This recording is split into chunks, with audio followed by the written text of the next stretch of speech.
अस्सलाम वालेकुम स्टूडेंट्स। आज हम पढ़ेंगे chapter number 9 teacher education and challenges of 21st century. सबसे पहले हमारा टॉपिक है टीचर्स टूल किट।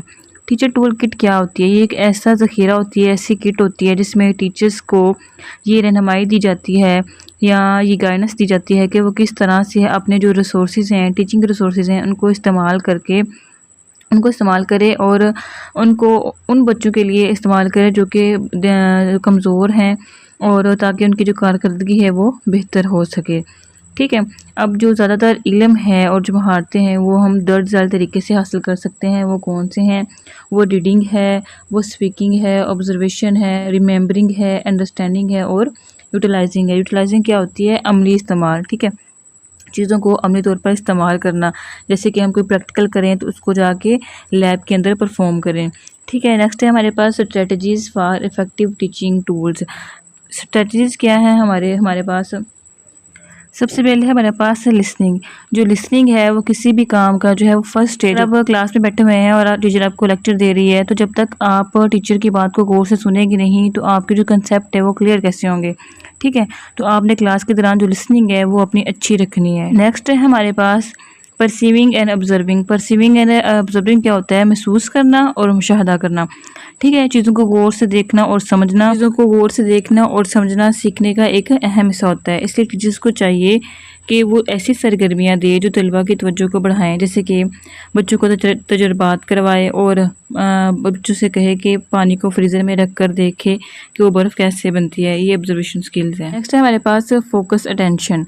ठीक है, जो स्टूडेंट्स की तवज्जो बढ़ाने के लिए टीचर को चाहिए कि वो उनसे क्वेश्चंस करे। ठीक है, ताकि बच्चे की जो लेक्चर के दौरान तवज्जो है वो पूरी रहे। ठीक हो गया, क्वेश्चन से जो बच्चे हैं वो एक्टिव रहते हैं। नेक्स्ट है हमारे पास new professional profile of the teaching staff. जो नेशनल प्रोफेशनल स्टैंडर्ड है उसके मुताबिक एक नई जो है प्रोफेशनल प्रोफाइल बनाई गई है टीचर्स के लिए। वो उनके उसके लिए कौन कौन सी चीज़ें दरकार है? सबसे पहले है सब्जेक्ट मैटर। सब्जेक्ट मैटर क्या होता है कि जो टीचर है वो किसी ख़ास सब्जेक्ट में उसने मास्टर किया होता है, वो उसमें प्रोफेशनल होता है। ठीक है, तो टीचर को चाहिए कि जो उसका सब्जेक्ट है उसके बारे में उसके जो बुनियादी निकात हैं, उसका जो सिलेबस है, जो मवाद है, उसको उसका पता होना चाहिए। नेक्स्ट है हमारे पास ह्यूमन ग्रोथ एंड डेवलपमेंट, यानी कि बच्चे की नौशनुमा और उसकी तरक्की।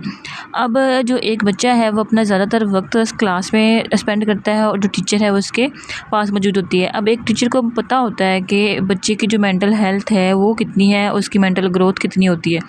ठीक है, अब हर बच्चे का जो समझने का अंदाज़ होता है वो डिफरेंट होता है, इसलिए टीचर को चाहिए कि वो डिफरेंट जो मेथड है वो क्लास में यूज़ करे ताकि हर बच्चा जो है वो लेक्चर को समझ सके।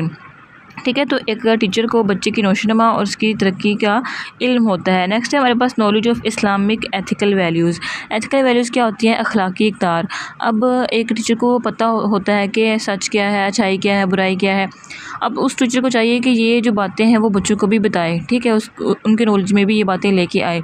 मसवात क्या है, अदल क्या है, बड़ों की इज़्ज़त कैसे करनी है, क्लास में कैसे उठना बैठना है, माशरे में कैसे उठना बैठना है, ये सारे जो तौर तरीके हैं वो टीचर को उसको बताने चाहिए। नेक्स्ट है हमारे पास इंस्ट्रक्शनल प्लानिंग एंड स्ट्रेटजीज़। एक टीचर जो है उसने कौन से मेथड क्लास में यूज़ करने हैं इसके बारे में उसको पता होना चाहिए और उसको लेसन प्लान बनाने चाहिए कि मैंने इस सबक को किस तरह से बच्चों को डिलीवर करना है और कौन सा मेथड बच्चों के लिए अच्छा है जिससे सारी क्लास को समझ आ। नेक्स्ट हमारे पास क्या है? असेसमेंट। असेसमेंट क्या होता है? असेसमेंट होती है हमारी इम्तिहान होती है। ठीक है, जिसमें हम जांच करते हैं बच्चों की कि बच्चों को क्लास के अंदर कितना समझ आता है। असेसमेंट के मुख्तलिफ मेथड हो सकते हैं, जैसे कि हम ओरल असेसमेंट ले सकते हैं, हम जो है रिटन असेसमेंट ले सकते हैं, हम क्लास के दौरान कोई बच्चों से सवालात कर सकते हैं। ये हो जाएगी हमारी असेसमेंट। असेसमेंट से बच्चों की जो प्रोग्रेस है उसके बारे में पता चलता है और बच्चा किस एरिया में जो वीक है उसके बारे में पता चलता है, ताकि हम अगर पता चल जाए तो हम जो बच्चे का वीक पॉइंट है वहाँ पे मज़ीद काम कर सकते हैं। नेक्स्ट है हमारे पास लर्निंग इन्वायरमेंट। लर्निंग इन्वायरमेंट हमारे पास क्या है कि जिसमें जो क्लास का इन्वायरमेंट है वो पॉजिटिव होना चाहिए, ज़्यादा स्ट्रिक्ट नहीं होना चाहिए, टीचर फ्रेंडली होना चाहिए, ताकि जो बच्चे हैं वो टीचर से फ्रेंडली क्वेश्चन आंसर कर सकें। ठीक है, उनको कोई डर ना हो। नेक्स्ट है हमारे पास effective communication and proficient use of information communication technology. जो टीचर की कम्युनिकेशन है वो अच्छी होनी चाहिए बच्चों के साथ, उसका रवैया अच्छा होना चाहिए। अगर आप बच्चों की इज़्ज़त करेंगे तो बच्चे आपकी इज़्ज़त करेंगे, ठीक है। और जो एक टीचर है उसको पता होना चाहिए कि इंफॉर्मेशन कम्युनिकेशन जो टेक्नोलॉजीज़ हैं, आज की जदीद टेक्नोलॉजी है, उसको किस तरह से यूज़ करना है और बच्चों को इसके बारे में किस तरह से सिखाना है। नेक्स्ट है हमारे पास कोलैबोरेशन एंड पार्टनरशिप। एक जो अच्छा टीचर है उसको चाहिए कि वो जो अपना सीनियर्स हैं, सीनियर टीचर्स हैं, कोलीग्स हैं, उनके साथ कोलैबोरेट करता रहना चाहिए, डिस्कस करते रहना चाहिए कि मेरी क्लास में कौन से मसाइल चल रहे हैं और मैं इसको किस तरह से जो है वो हल करूँ, ठीक है। और ये भी डिस्कस करते रहना चाहिए कि मैं कौन से मेथड क्लास के अंदर यूज़ करूँ, ठीक है। और जो एक अच्छे टीचर है उसको जो बच्चे के पेरेंट्स हैं उसके साथ और कम्युनिटी के साथ जो है वो लिंक रखना चाहिए, ताकि जो बच्चे की कारकर्दगी है उसके बारे में उनके जो पेरेंट्स हैं उनको बताया जा सके। नेक्स्ट है हमारे पास continuous professional development and code of conduct. एक जो टीचर है उसको अपना जो प्रोफेशन है, उसके जो अखलाकी रवैये हैं, उसके जो सूल ज़वाबत हैं, उसके बारे में पता होना चाहिए, ठीक है। अब एक अच्छे टीचर को चाहिए कि वो वक्त पर स्कूल आए और अपनी क्लास को बर वक्त अटेंड करे, ठीक है। ऐसा ना हो कि टीचर जो है वो 5 मिनट या 10 मिनट लेट जा रहा है और अगर क्लास में मौजूद है तो मोबाइल का यूज़ ना करे। नेक्स्ट है हमारे पास रेमेडियल टीचिंग। रेमेडियल टीचिंग का क्या मतलब है? ये एक ऐसा टीचिंग मेथड है जो उन बच्चों के लिए होता है जो कि क्लास में पीछे रह जाते हैं। ऑक्सफोर्ड डिक्शनरी में इसकी डेफिनेशन इस तरह से आई है कि ये इन बच्चों के लिए है जो दूसरों के मुकाबले में सीखने में सुस्त होते हैं। बच्चे हैं वो क्लास में जो वीक होते हैं, ठीक है। अब हर बच्चे की मेंटल एबिलिटी एक जैसी तो नहीं होती ना, कुछ बहुत ज़्यादा लाइक होता है और कुछ नालायक भी होते हैं। तो जो नालायक बच्चे होते हैं तो एक टीचर को चाहिए कि उसको ज़्यादा वक्त दे, उस पर ज़्यादा तवज्जो दे। ये ना हो कि उसको छोड़ दे कि ये तो पढ़ता ही नहीं है तो उस पर तवज्जो ही ना दे। जो भी वीक बच्चे हैं उनको ज़्यादा तवज्जो की ज़रूरत होती है, ठीक है। नेक्स्ट हमारे पास है purpose of remedial teaching. Remedial teaching के मकासद कौन कौन से हैं? सबसे जो इसका फर्स्ट पर्पज़ है, जो मेन पर्पज़ है, वो है कमज़ोर बच्चों की मदद करना। यानी कि जो ऐसे बच्चे होते हैं जो सीखने में कमतर होते हैं या पीछे रह जाते हैं, उनकी मदद करना, ठीक है। स्पोर्ट्स स्टूडेंट्स लैगिंग इन परफॉर्मेंस, ठीक है, जिनकी परफॉर्मेंस अच्छी नहीं होती, उन बच्चों की मदद करना। मसले की जांच करना कि वो बच्चे क्यों नहीं सीख रहे। नेक्स्ट है हमारे पास adopt curriculum to meet diverse needs. हर बच्चे की जो ऐसा करिकुलम अडोप्ट करना जो कि बच्चों की नीड्स को पूरी कर रहा हो, उनकी नीड्स के मुताबिक हो। अब आप एक बच्चे को थ्योरम्स पढ़ा रहे हैं लेकिन उसको बेसिक मैथ नहीं आता, ठीक है, तो पहले बेसिक मैथ सिखाएं उसको। नेक्स्ट है हमारे पास design individualise programme for knowledge consolidation. हर बच्चे के लिए वो अलग निसाब, अलग प्रोग्राम बनाना ताकि बच्चे की जो मेंटल एबिलिटी है वो उसके मुताबिक सीख सके। अब बच्चे का जो दिमाग है वो 2 साल के बच्चे का है लेकिन आप उसको पढ़ा रहे हैं मैट्रिक के लेवल का, तो इस बात का टीचर को पता होता है कि बच्चे की जो मेंटल लेवल है, जो ग्रोथ है वो किस कदर है, तो उसके मुताबिक उसको पढ़ाया जाए। नेक्स्ट है हमारे पास build confidence and improve learning skills. जो एक इसका मकसद है वो क्या है कि बच्चे के अंदर कॉन्फिडेंस पैदा हो और जो उसकी लर्निंग स्किल्स हैं वो मज़ीद बेहतर हो सकें, ठीक है। एक तो वो पहले ही कमज़ोर है लेकिन आप उसको सिलेबस हाई पढ़ा रहे हैं, ठीक है, तो इस तरह से बच्चा जो है वो आगे नहीं चल सकता। आप उसको एक लेवल तो पास करवा देंगे लेकिन नेक्स्ट लेवल वो क्या करेगा। Develop life long learning skills, ऐसी उसके अंदर स्किल्स पैदा करना जो कि उसकी जो सोशल लाइफ है उसमें भी उसको काम आए, जैसे कि कम्युनिकेशन और जो डेली लाइफ में जो मसाइल आते हैं उनको कैसे हल करना है, ये भी टीचर उसको सिखाता है, ठीक है। नेक्स्ट टॉपिक है हमारा characteristic of learning difficulties. Teaching वाले जो बच्चे हैं, यानी कि वो बच्चे जो समझ नहीं सकते, ठीक है, या जिनको ज़्यादा तवज्जो देने की ज़रूरत होती है, उनको क्यों नहीं समझ आती, ठीक है, उनकी क्या वजूहात हैं। उनकी कुछ वजूहात हैं वो इधर बयान की जा रही हैं। कौन कौन सी? Poor memory and attention. Poor memory and attention span क्या होती है उनकी? या तो याददाश्त अच्छी नहीं होती या जो है तवज्जो नहीं देते। लो कम्प्रीहेंशन एंड मोटिवेशन, उनकी जो समझने और सीखने की जो सलाहियत है वो नहीं होती उनके अंदर। लैक ऑफ कॉन्फिडेंस, उनके अंदर कॉन्फिडेंस नहीं होता और जो डेली लाइफ में हमें प्रॉब्लम्स आती हैं वो उनको सोल्व करने का तरीका नहीं आता, प्रॉब्लम सॉल्विंग स्किल्स नहीं होती उनके अंदर। नेक्स्ट हमारे पास difficulty grasping abstract concept and transferring knowledge, ठीक है। क्या होता है कि जो मुश्किल तसव्वुरात होते हैं, कॉन्सेप्ट होते हैं, वो उनको समझ नहीं आते। जैसे कि मैथ में अलजबरा ले लें, ठीक है, वो उनको समझ नहीं आ रहा होता, तो आप क्या करेंगे, उनको पहले बेसिक चीज़ें सिखाएंगे, फार्मूलाज बताएंगे। नेक्स्ट है हमारे पास objective of remedial teaching. Objective क्या हैं रेमेडियल टीचिंग के? रेमेडियल टीचिंग के जो ऑब्जेक्टिव है उसमें फर्स्ट है support students struggling in academic. ऐसे स्टूडेंट्स की मदद करना जो कि एकेडमिक लेवल के ऊपर स्ट्रगल कर रहे हैं, यानी कि जिनके नंबर कम आ रहे हैं, जो ज़हनी तौर पर इतने ज़्यादा अच्छे नहीं हैं, उनके लिए ये वाला जो है टीचिंग होती है।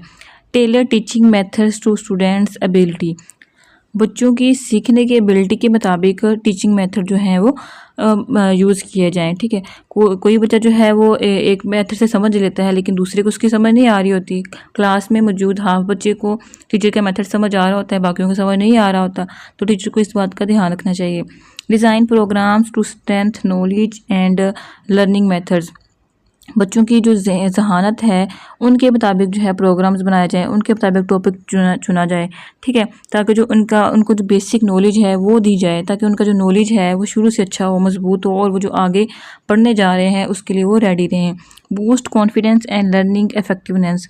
उनको जो कॉन्फिडेंस है उसको बढ़ाया जाए। अगर वो कोई अच्छा काम कर रहे हैं तो उनकी तारीफ़ की जाए, अगर वो कोई क्वेश्चन सही कर लेते हैं तो उनको सराहाया जाए, उनकी तारीफ़ की जाए ताकि उनको कॉन्फिडेंस आए।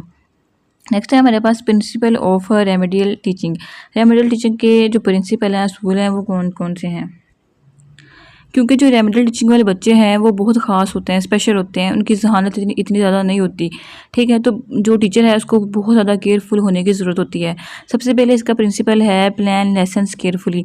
जो एक टीचर ने लेसन प्लान बनाना है वो बहुत ही केयरफुली होकर बनाना चाहिए, बहुत ही अच्छे तरीके से स्टेप बाय स्टेप, ताकि जो बच्चे हैं वो आसानी से सबक को समझ सकें और उनको पता हो कि हम ये जो लेसन पढ़ रहे हैं वो क्यों पढ़ रहे हैं।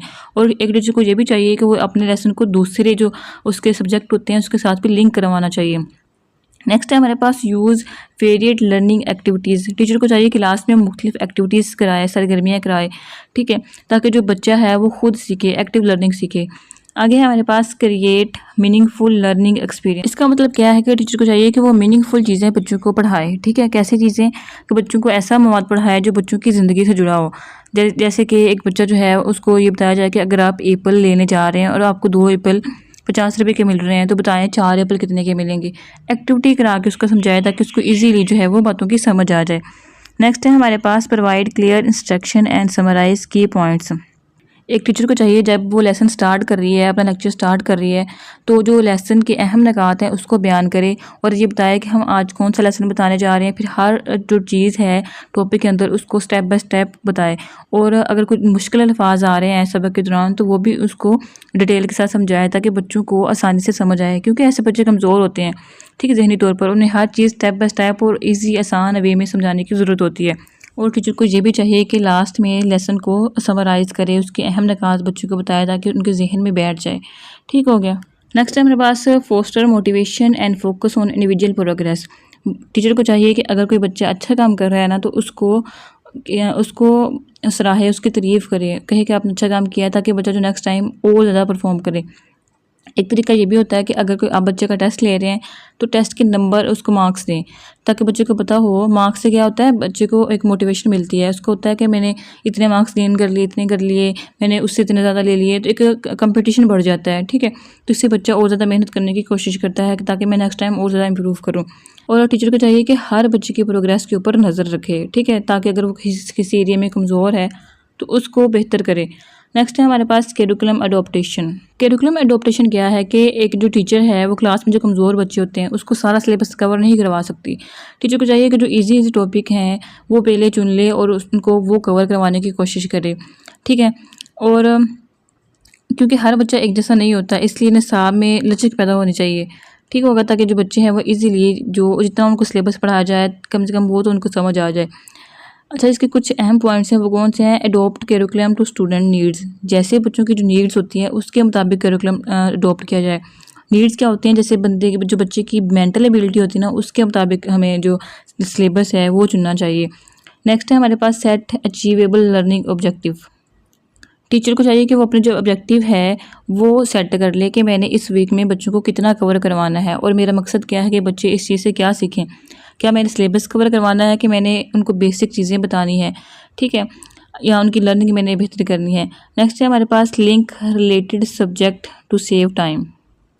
टीचर को चाहिए कि जो उसका सिलेबस है, जो एक टॉपिक पढ़ा रही है उसको दूसरा सब्जेक्ट है उसके साथ चुने, उसके साथ जो है वो लिंक करे।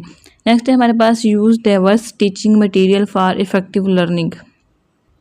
टीचर को चाहिए कि वो जो टीचिंग मटेरियल्स हैं मुख्तलिफ, जैसे कि ब्लैक बोर्ड हो गया, वाइट बोर्ड हो गया, बुक्स हो गई, एक्स्ट्रा मवाद हो गया, मोबाइल फ़ोन हो गए, तस्वीर हो गई, ठीक है, चार्ट्स हो गया, उनको यूज़ करें ताकि जो बच्चे हैं वो चीज़ों को अच्छे तरीके से समझ सकें। जैसे कि हमारा जो AV एड्स होते हैं उनको अच्छे तरीके से यूज़ करने से बच्चा जो है वो बेहतरीन तरीके से समझ सकता है। नेक्स्ट टॉपिक है हमारे पास रेमेडियल टीचिंग स्ट्रेटजीज़। इनकी स्ट्रेटजीज़ कौन सी हैं? सबसे पहले है इंडिविजुअलाइज्ड एजुकेशनल प्रोग्राम। इसका क्या मतलब है कि हर बच्चे के लिए अलग मनसूबा बनाया जाए, अलग सिलेबस। जैसे कि एक बच्चा है उसको मैथ के अंदर मुश्किल आ रही है तो मैथ के ऊपर ज़्यादा तवज्जो दी जाए, ठीक है, ताकि वो बच्चा जो है वो बाकी बच्चों के साथ शामिल हो सके। ओके जी, नेक्स्ट है हमारे पास speed sport programme. Speed sport क्या होते हैं? पीर ऐसे होते हैं जो आपके साथी होते हैं, क्लास फेलोज, जिनके साथ आप उठते बैठते हो, ठीक है। तो जब टीचर के क्लास में कोई ग्रुप बनाए, ठीक है, बच्चों का, तो अगर वो 5 बच्चों का ग्रुप बना रहा है तो 4 बच्चों के साथ एक बच्चा जो है वो कमज़ोर रखे, ताकि वो जो एक कमज़ोर बच्चा है वो बाकी बच्चों के साथ बैठे और उनसे सीखे। नेक्स्ट है हमारे पास रिवॉर्ड स्कीम। अगर कोई बच्चा अच्छा परफॉर्म कर रहा है तो उसको रिवॉर्ड दिया जाए। रिवॉर्ड किस सूरत में दिया जा सकता है कि उसकी तारीफ़ की जा सकती है, उसको नंबर दिए जा सकते हैं, या उसको कोई छोटा सा गिफ्ट दिया जा सकता है ताकि उसकी जो एनर्जी है वो बूस्ट हो और उसको और ज़्यादा इंकरेज मिले। नेक्स्ट है हमारे पास handling peoples behaviour problems. Class में जो बच्चों का रवैया है उसको पहले नोट करें। अगर कोई बच्चा मिसबिहेव कर रहा है तो उसको प्यार से समझाए, उसे नरमी से बात करें। अगर कोई बच्चा मिसबिहेव करे तो सारी क्लास के सामने उसको ना डांटा जाए बल्कि अलग से बुलाकर उसको समझाया जाए, ठीक है, ताकि वो और ज़्यादा शर्मिंदगी जो है वो फील ना करे, ठीक है। तो इसी के साथ जो हमारा आज का टॉपिक है वो कम्प्लीट हुआ। बाकी का हम इंशाल्लाह ताला फिर पढ़ेंगे। इसी के साथ इजाज़त दीजिए। अल्लाह हाफिज़।